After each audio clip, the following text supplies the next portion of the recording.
right, all right, all right. I would love to be known for like a one-word catchphrase. How crazy is that? Do I need a catchphrase? I don't think so.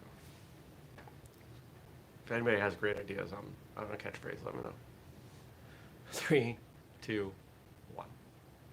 Good morning, everybody. Welcome. Today is Friday. It's April 2nd, 2021. We made it through April Fools. My name is Jeremy, and this is my first cup of coffee. Good morning, Andrew. Andrew's in the chat. Wow. Well, I hope you had a good Thursday. I had a pretty solid Thursday. I got some good work done. Good morning, Frank. Frank says, the man who puts the whistle in whistlekick. Yeah, if only I was like some crazy whistler, I'd be like, do something funky like that. But I was like 12 before I could figure out how to whistle. And actually, I learned how to whistle by inhaling first. See if I can still do it. See? How weird is that? I was a weird kid. Unsurprising, though. I'm sure everyone would guess that. So yesterday, what did we do? Did some work. This got wrapped up, so I'm going to show you. I'll show you again when I actually go and stock this thing, which, as large as it is going to have to be like complete bottom shelf alcohol. But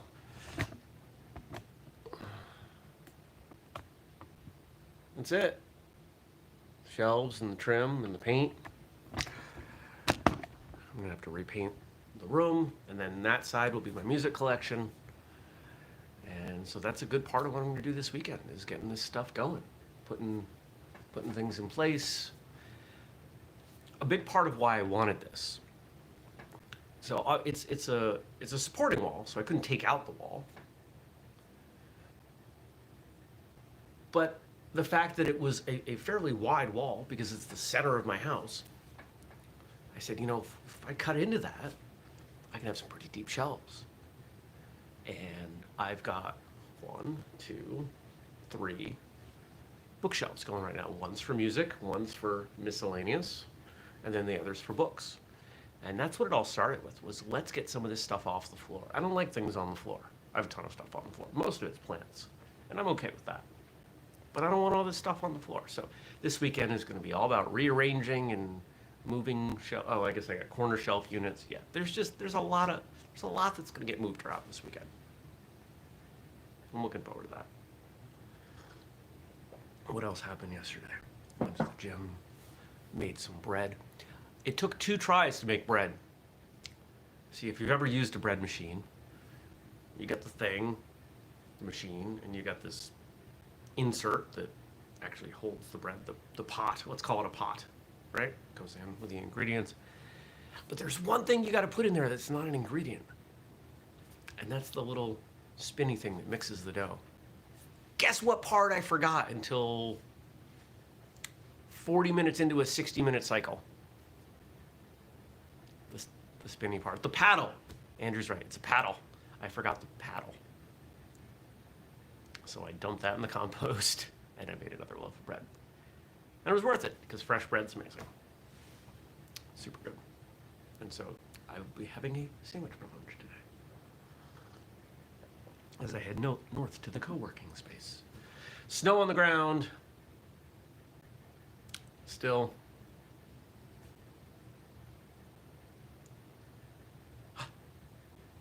Andrew says he once threw the paddle away on accident. He had to buy a new one. My paddle likes to stay in the bread.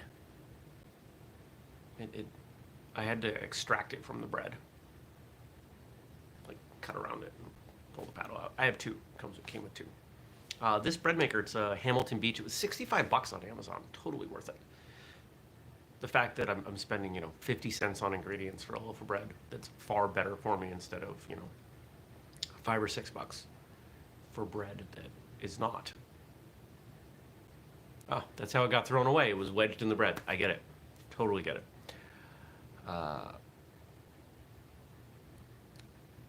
I figure that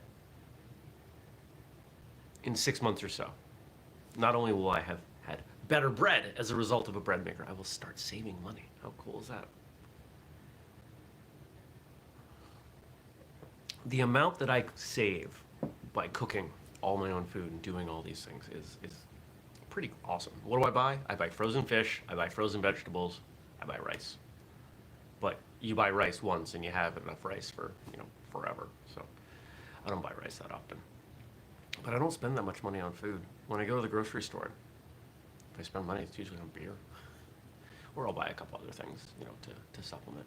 Coffee. Gotta buy coffee. I'm not gonna be able to grow coffee here. I tried. Well, I looked into it. It's too much work. I have considered building a huge greenhouse outside, but heating it is kind of expensive. Frank is on the ball as always. He's saving dough with his bread maker. Yes, I am. There's a fly. Stupid fly. Yeah, so this weekend is just going to be about putting everything back, planting more seeds, figuring out if the pepper seeds I planted last weekend are actually alive, because if not, I got to make some arrangements. Get some other pepper seeds, and just kind of rearranging my house, reflowing my house. Andrew says, and the team whistlekick show and tell. Yeah, there we go. We've got a pretty solid team. The fact that you guys choose to wake up to watch the show says that, we all like each other, or at least you like me. I'm okay with that. I'm good with that. I like being liked by people I like. Is there anything else yesterday? Working on some advertising stuff for a client, social media ads. We'll see. I gotta check in on that, how that's going. Oh, I don't wake up for you. It's insomnia. Thanks, Andrew. We got some good feedback on yesterday's episode. The episode Andrew and I did on the difference between experience and progress. Are they always the same? They're not always the same, but we did a pretty fun episode on that. So that's there. Mentioned it yesterday. You can catch it here on YouTube. You can download it on the podcast feed, whatever works for you. And this weekend, so I don't know how to say this. It's not bad, but I'm still going to look for the right words. So I grew up in the woods, roughly as in the woods as I am here. I'm further down a dirt road than I was as a kid, but I grew up in the woods. A big part of my childhood was, Mom, I'm going to go play in the woods. Okay, don't get shot. And then I would go play in the woods. That probably started when I was like 8 or 9. And then I went to college in Worcester, Mass., the second biggest city in New England, at least it was at the time, behind Boston. And there were no woods. There were some trees on campus, but it wasn't the same. I wasn't in the woods. And then I moved to Vermont, slightly more, definitely more rural, but I was in city centers. I was in the center of the first town I moved to, and then I bounced around. And after the fifth, Andrew says that was my childhood too. Yeah, I'm not surprised. It's a thing that we do in New England. It's a thing kids should do regardless of where they are. And so after the 5th or 6th place I moved around, I started getting, I don't want to call it a voice because it wasn't that strong. I felt called. I felt, oh, it's snowing. It's not just on the ground, it's snowing. I felt this pull, that's probably a better word, to go back to the woods, to move into the woods, to be in the trees. And I would go hiking and it would help, but it wasn't the same. And so I bought this place that's pretty much in the woods. And I've been getting more and more of that feeling the last probably month. And so I think this weekend, I'm going to go into the woods. I'm going to go play in the woods. Probably not a hike, because it's so muddy, the trails are a disaster. It's not a good thing to hike when the trails are that bad. But I've got this 8-mile loop that I hiked, 3 or 4 times last year. And technically it's a road, but it's not. Parts of it are a road. And so I may just throw a sandwich in a backpack and go play in the woods. Let's see. If I can get all my work done, seems like a good place to hang out. In the woods. What's going on today? Client work.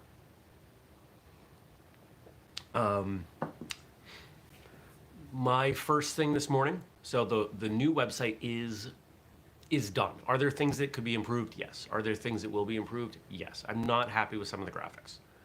But whistlekickprograms.com will be live. So I've talked about, a little over a year ago, we launched the strength and conditioning program. And then I followed that up with the speed program and then the fight conditioning program. And I'm still working on the strength speed hybrid program, which people who buy the strength and speed program will get for free. But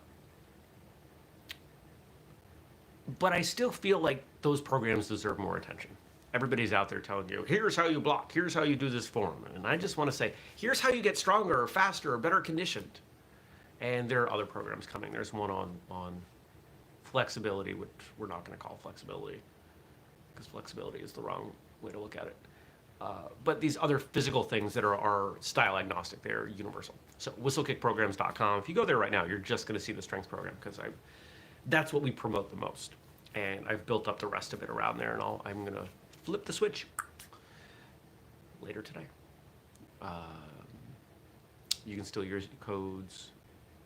I got to plug the codes into that website. But one of the things I'm excited about is that we're going to have discounts. You can actually get, even though we raised the prices on all three programs, for you to buy all three programs together, you're getting them for roughly what you would have before we raised the prices. And so we got, there's bundles of programs and everything, and it's something I like doing. So not so much the website, but making the programming. And I hope that people will buy them so I can justify making more. If you've tried them, give me some feedback. The challenge with most programming like this is that people don't put in the time. They want to get better, but they don't. One of the people that I follow in the fitness industry that I really look up to, somebody who's really smart, and I've borrowed a lot from them in this. Andrew says he's looking forward to the flexibility one. Okay. Well, I'll tell you what. In about a month is when I should be ready to start working on that. Let's work on it. You can be my uki. How's that? I could use some help with that, because one of the challenges is I'm pretty flexible. So there's no before and after test here with me. And I'm not getting much more flexible. There's not a lot of room to go. If I dropped to a split right now, I'd be about this far from the ground without warming up. And you know how far I get when I warm up? That far. There's not much difference.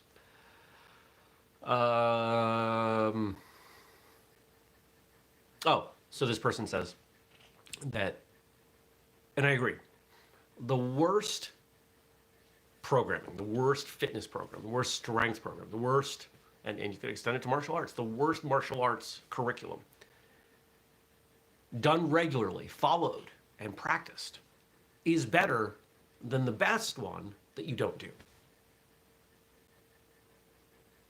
And you can apply this to a lot of things, and it unfortunately happens a lot in martial arts. You get people who they're looking for, what's the best? What's the best thing? Who's the best instructor? What's the best style? What's the best technique? How do you do with this? Oh, well, you know what? I'm not going to go train with that person because that person has this one thing wrong. Reductio ad absurdum in argument parlance. The fact that you can find a thing wrong with them or so it's not worth doing. So you do nothing because somehow that's better. Well, it's better because we don't like to make bad decisions. And this is actually something that I talk to with my clients a lot. People don't like making bad decisions. You have to present the right amount of information to get people to take an action. If you give them too much information and it confuses them, they become scared that they're going to make the wrong decision. It happens all over the place in life. Watch people. Where would be a good place to watch that these days? Probably like a Best Buy. Probably a place that's selling higher end electronics that people don't fully understand. Watch Ideally, a couple. If you can find a couple buying TVs at Best Buy, that would be the spot. And watch them discuss and compare, and they'll probably even take the signs off the okay. And one of them will say, but what's that mean? This mentions this, but this doesn't mention if this has that. And quite often they get so overwhelmed by the volume of information that is inconsistent, they'll put the signs back and walk away. They went in for a TV, they need a TV. Andrew says, or my wife trying to buy a laptop. That's when I first experienced this, was when I was selling computers right out of college, when I was at Staples. People don't like making the wrong decision. And it's something that comes up when I'm working with martial arts schools. If you want your potential students to feel good about the decision to come join, you have to remove those barriers. You have to make sure that they understand that they're not making a bad decision. When someone parts with their time, energy, or money for a thing, it's because they believe that is the best use of that time, energy, or money. If you watch this show, it's because you think that the time you spend watching the show is better than anything else you could do at that time. I do the show because I think it's better than anything else I can do with this time.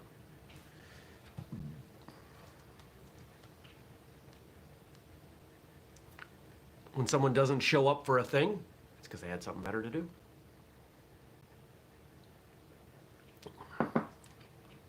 Let's see what we got for comments in here.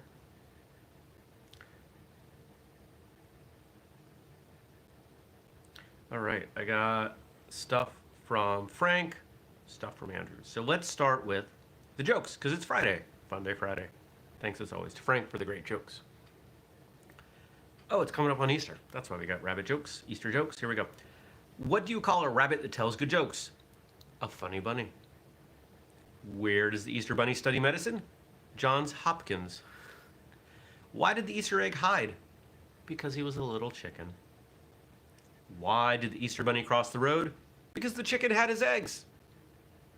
How does the Easter bunny paint all those Easter eggs? He hires Santa elves to help during their off-season. And finally, what's the Easter bunny's favorite sport? Basketball. Good stuff. And Frank's got 3 quotes here from Chevy Chase. And I've got Daniel following up to something he asked on YouTube yesterday. What are your top 5 non-martial arts oriented YouTube subscriptions? So that's going to be easy. I don't spend much time on YouTube. Here's how I watch YouTube. I watch YouTube in one of 2 ways.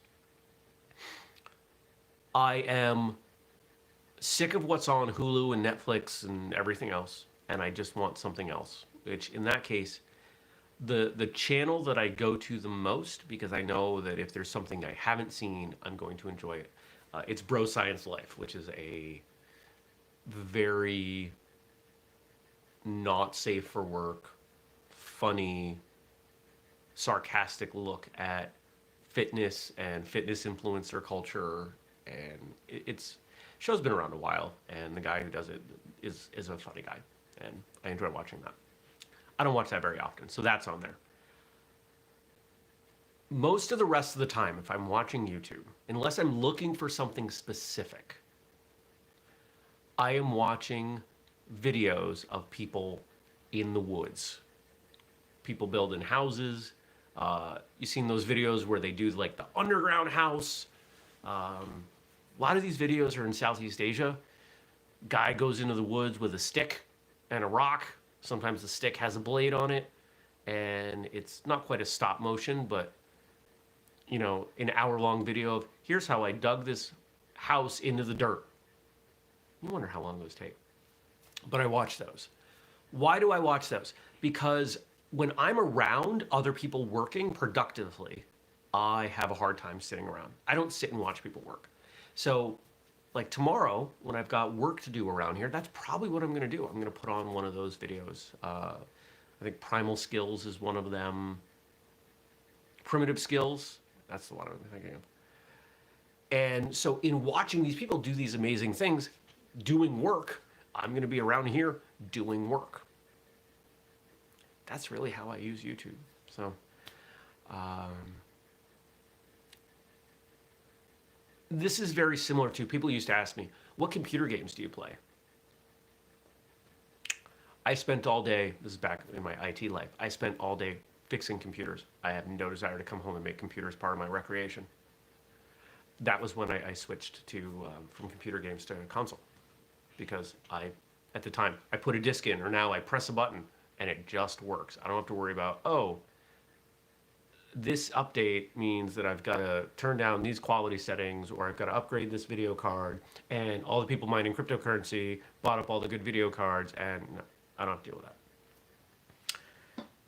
So, but if you guys have YouTube channels that you think I would be interested in, I would love to hear those. So if you comment on those, I will make, especially if you leave it today, I will make an effort to watch them today and then into the weekend.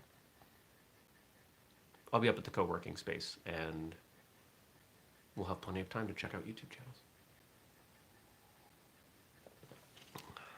Let me know. And Frank's quotes from Chevy Chase, who is an interesting person as I see him. Chevy Chase is a funny dude that I don't find very funny. Sometimes, yes. The old National Lampoon stuff, it doesn't do it for me. I don't know why. It should. It should be stuff that I really enjoy. I've dated women in the past who loved National Lampoon, Chevy Chase, but okay, let's try watching this one. Didn't do it for me. But what about this one? Nope. But what if we watch this one? Nope. Didn't do it. None of it did it for me. Bummer.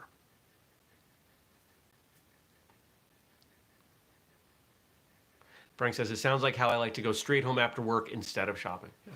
Frank works at a grocery store. You don't want to spend more time there than you have to. It's work. You don't want to work for free. Fixing computers, getting paid for it, going home, I'm going to fix computers for free. Actually, I had gotten into arguments. There was, I used to have friends just call me up and assume that I would fix their computer. Hey, my computer's broken. Can you come look at it? How about a minor amount of empathy for the fact that you're asking me to do my job for you for free? And right now. No acknowledgement of that? Okay, fine. I can't right now, but I'll give you a call. And I have people get mad about that. Oh, you're in construction? Why don't you come build me an addition for free? Well, yeah, but no, it's the exact same thing. I'll provide the lumber. You can build me a shed. I don't hang out with those people anymore. I don't hang out with anybody anymore. I hang out with you guys. All right, so here are these Chevy Chase quotes. A laugh is a surprise, and all humor is physical. I was always athletic, so that came naturally to me. The physicality of humor. Think about somebody saying, think about you reading something funny versus you hearing that same person versus you watching that same person. Same words,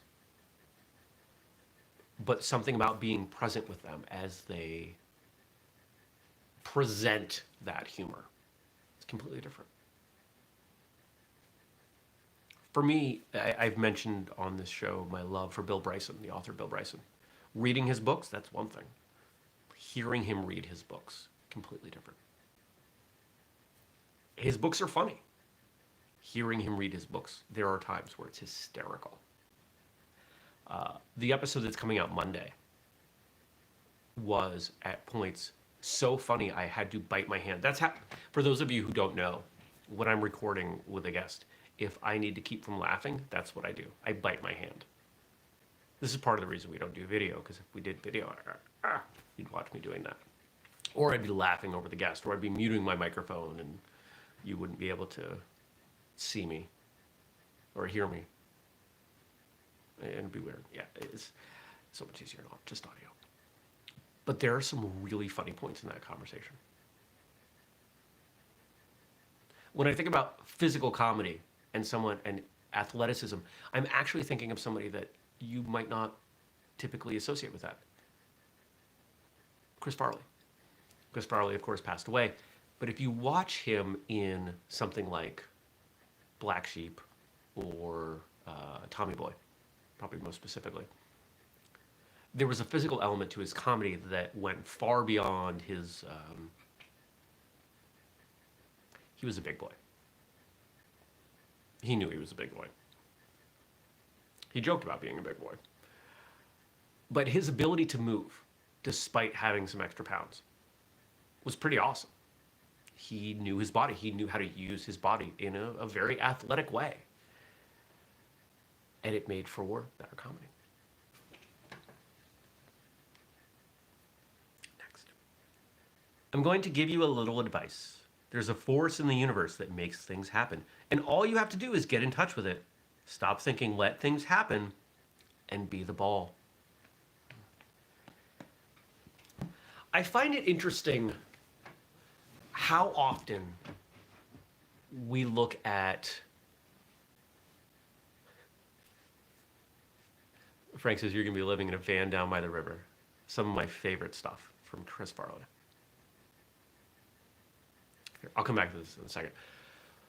My senior year of high school, homecoming week, we had, class competitions, freshmen, sophomores, juniors, seniors. For those of you overseas, grades 9, 10, 11, 12. And one of the things that we competed in, there was a sketch competition. And our sketch involved Jamie, this kid Jamie, who was one of the most genuinely improvisationally funny people I've ever met. Doing Chris Farley down by the river stuff. It was amazing. And I can't see a rerun of Chris Farley doing those sketches without thinking of Jamie and how funny he was. He's still around. Unfortunately, he didn't get into anything with comedy, which I really thought he was going to.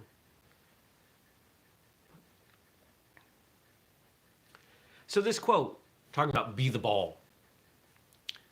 How often do we see really successful people just honestly saying they just kind of let things happen? Instead of fighting the current, they just kind of allowed stuff to happen. Doesn't mean they didn't keep working, but instead of working against, they worked with. It shows up all the time, and you could, take it as extreme as, like the concepts in the book, The Secret. But I don't think it's that. I think it's taking a step back from the situation you're in. Where is life trying to bring you? Here's an extreme example. I'm not going to put my time into being a professional basketball player.